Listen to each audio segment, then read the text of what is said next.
What's happening, everybody? Welcome back. This is Gorr, and we have quite a few good things in this update, and we have some things that might be questionable for some players out there, including yours truly. Now, I'm willing to still give this update a chance because you just never know until you actually play with these characters. So I'm still trying to be very, very reserved. But sometimes whenever your favorite character is involved in an update, you are very, very critical, very judgmental. So I'm trying not to be that way, and I just want to give this the best chance that I can because there is really a lot of goodness in this update, guys. So let's check it out. All right. So, I mean, we're getting quite a bit in this update. Like, we're getting uniforms for Hulk, Juggernaut, Titania, and Absorbing Man. Juggernaut, Titania, and Absorbing Man are all getting transcendent skills. Hulk is obviously getting the tier 4, right?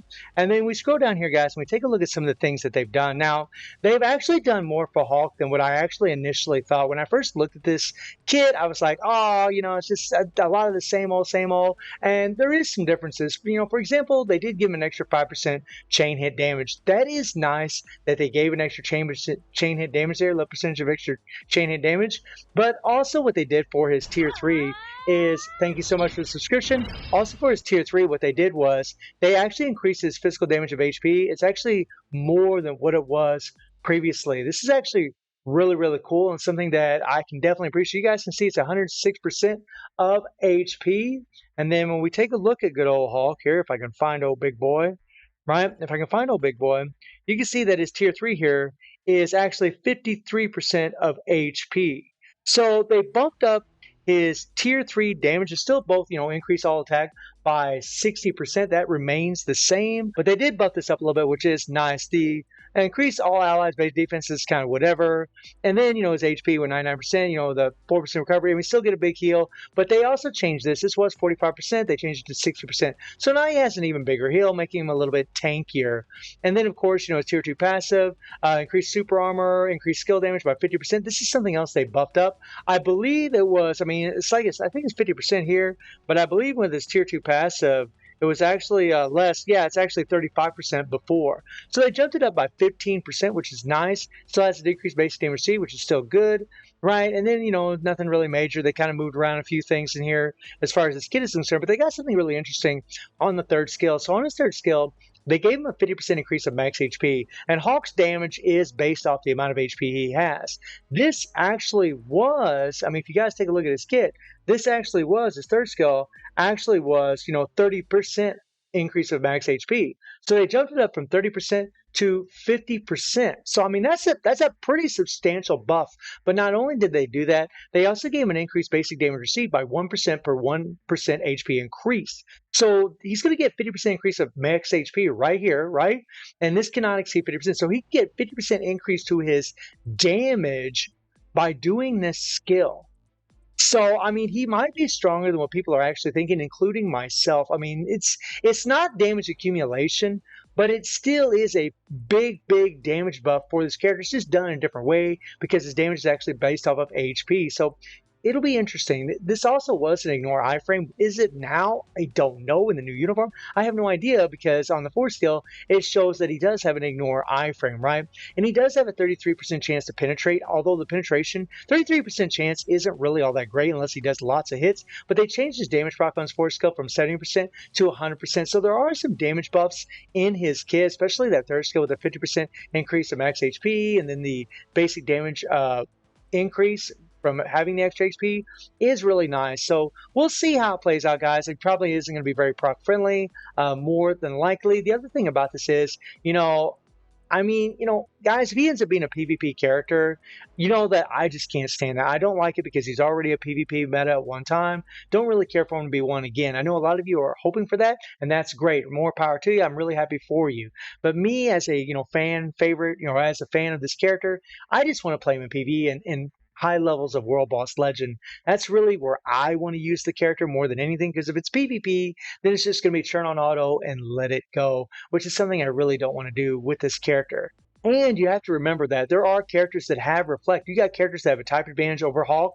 Adam Warlock, Emma Frost, they have Reflect. And so, guys, if he doesn't have like long iframes, and from the looks of the live stream that we saw, it doesn't look like he does, he's probably going to get reflected. It's going to be a sad thing if a tier 4 character gets destroyed by level 70 characters. Because of Reflect. We'll see, guys. we'll see how it plays out. And then Juggernaut, they did quite a bit for. They gave him a 30% increase of HP. This only applies to himself, right? They gave him the super armor. I mean, the decreased base damage you see by 40%. That's nice, man, making him very tanky. They bumped up his heal. I think this was 3.5%. Now it's at 5%. They gave him an all attack buff by 60%. This is nice. This is a big attack buff. I mean, let me see. I mean, 60%. This was, and this is his tier 2 passive. This was, yeah, increased all attack by 12%. So they jumped it up to 60%, which is awesome, right? Then he has invincibility. He can move around the third skill, which he could already do, right? He's got the damage accumulation, which is awesome. Okay, and I'm not going to complain too much about Hulk not having accumulation because they gave him that damage buff on the third skill, but again, we'll see how it plays out. He also has Ignore Iframe, which again leads you to kind of PvP. He's got a big 30% recovery of max HP, huge heal in his kit, but again, guys, unless he's got long iframes, I mean, we'll see how the reflect goes, but yeah, I don't know. Right, and then his fifth skill has a big damage proc by 50% for 2 attacks. This is really good because you'll be able to cancel a skill, go into another skill, and get the damage proc on both skills. That's actually really, really good. And then invincibility by 5 seconds. And then Titania, again, she's got a big 30% increase of HP. I mean, you guys are seeing a common trend here with the HP, but they only apply to themselves. Super armor, her leadership jumps up to 60%, which is, I mean, that's awesome, guys. So whenever you level this girl up and have her transcended, she's still going to be a really great leadership for your combat types. And then applies to allies with strong abilities. All basic attacks goes up by 25%. Could come in very, very handy for the characters that have strong abilities. So she can also be a really good support on top of having that really good leadership. Well, actually, the support is a combination of her leadership and that. And that might be what she's relegated to. We'll see. But she does have a decreased base damage received by 30%, which is nice. Activation rate, 45% chance rate when hit. She gets a 30% recovery. This is on a 4-second cooldown. So you want to get hit to get a heal, and then she can move around in her active skill 1. Her third skill does have Ignore Iframe. Once again, you're seeing, some PvP potential. She got damage accumulation on the skill, which could be very, very potent. I mean, we'll see, guys. I mean, we'll see, right? 7% chance of missing attack, and then her fourth skill does have all defense down. She's got 60% chance to penetrate, so Titania's got a higher penetration than Hulk does, which is funny to me. And then her fifth skill gives her 50% of all attack. And then we get into Absorbing Man, who I think is going to be the PvE shining light of this update. Believe it or not, I think he's probably going to be the one that's going to be putting out some serious damage. He's got an increase of HP again. He's got the Ignore Defense, which is, I mean, that's kind of useless for most players. The Ignore Target Dodge rate is nice. And then his passive, super armor, chaining damage by 25% is awesome, guys. He reflects 7% physical damage received. I mean, again, could be good for PvP, or is good for PvP. He has increased guaranteed dodge. His basic attacks are up by 50%, right? He's got decreased basic damage received by 30%, which is awesome. His kit looks really good, guys. Applies itself 6% recovery of max HP. Right, this is on a 9-second cooldown, so he doesn't have as good a heal as like some of the other characters, but still really good. And then his active skill 2 does give him a 6% recovery of max HP, so he's got 2 separate heals in his kit.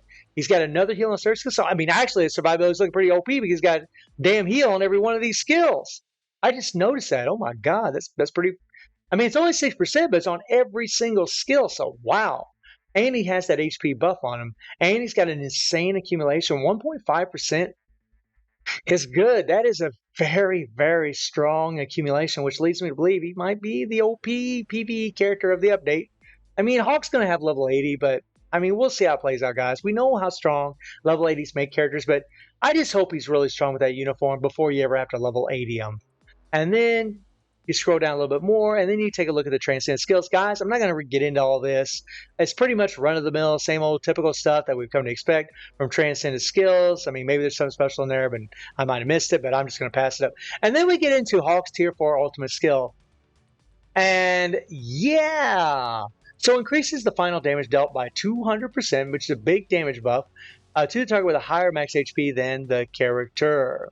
And then decreases the final damage received by 50%, making him very tankier from the target with a lower max HP than the character. So if they have lower max HP than him, he will take less damage from them, 50% less damage. And if they have higher max HP than him, he'll increase the damage by 200%, which is like, your World Boss Legends. At least that's what I would think.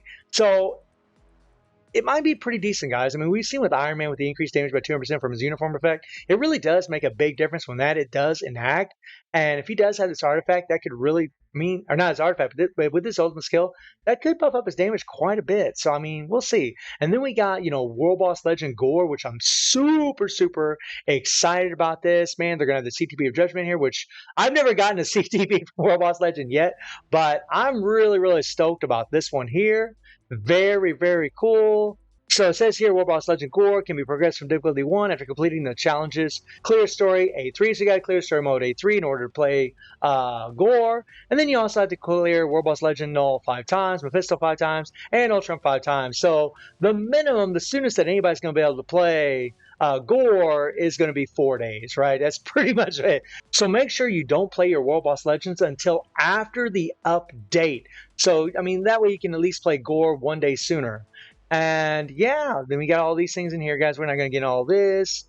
It says here the acquisition of Cosmic Q fragments is guaranteed when clearing World Boss Legend Gorr. The Mighty Secret Edition can be acquired, and blah, blah, blah, blah.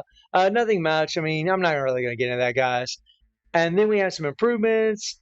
Have been made to World Boss Legend Infinity Ultron. The duration of the Reality Stone red attack that is used during the normal battle phase has been slightly decreased, which is going to help a little bit as far as doing more damage over the time. The spinning speed of the time zone green attack that is used towards the heroes during the normal optimization mode has been slightly decreased. So again, that really does help as far as facing Ultron. And then you get in the artifacts, guys, and Hulk, he's got an increase of HP.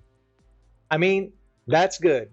That's good for Hulk. This is always going to be up if he has this artifact, so it's already going to buff up his damage immediately. So it's actually a pretty good artifact for him.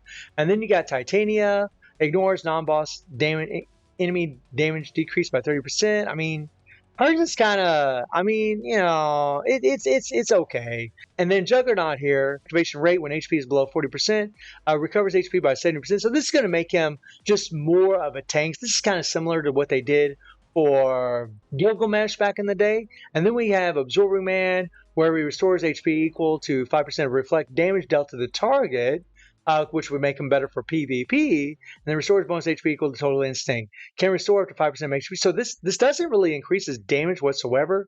And then we got, the regular pass. Other than that, we got the icons. I mean, I love the Hawk icon. It's pretty cool. And then you got the, uniform packages. We're not going to get all that, guys. Pretty much about it, guys, as far as everything. I mean, I'm going to give it a chance, right? These characters are getting some huge, huge buffs.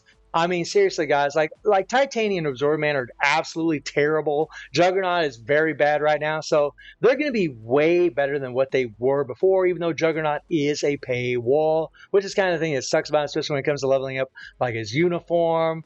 And as far as Hulk, I mean, I'm willing to give it a chance, guys. Like I said, when I looked at his kit, at first I was very, very disappointed, but now I'm kind of looking at it thinking, man, he might have some PvE potential. He might be actually stronger than what, I actually think he will be, and maybe what others think, or maybe he won't. I mean, maybe tier 4 Moon Knight will actually be stronger, and that's what everybody's going to be comparing Hulk to, is the most recent tier 4, the combat tier 4, which is Moon Knight. So guys, it really remains to be seen how good this update is actually going to be, and especially with the Gorr coming, I'm very, very excited for that. So let me know down in the comments, guys, how you're feeling about this update. And I do stream on Twitch at 9 p.m. GMT+7 time. The link is in the description below, and I hope you enjoyed the video. Thank you for watching. Y'all take care and have a good one. See you, everybody.